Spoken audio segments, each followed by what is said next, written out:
কি হয়েছে ভাই, এখানে কি? ভাই, আমি আজকে 7 দিন ধরে ক্ষুধার্ত আছি, আমাকে কি খাবার দিতে পারবেন? কি হয়েছে ভাই, তুমি মুখে হাত দিছো কেন? তুই মদ খাই আইছস আবার আমার দ্বারে খাবার চাস? যা। হ্যাঁ, আমি এটাই চেয়েছিলাম।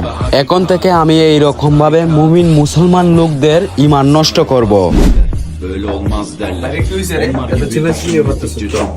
আরে ভাই, এক মদ খুর নেশা পানি করে আসে আমার দ্বারে খাবার চাইতেছে, আমি ওরে মেরে বিদায় করে দিছি। তুই এটা কি করলি? এর গুণ এর সাথে যাইব, তোর তো কোনো সমস্যা না।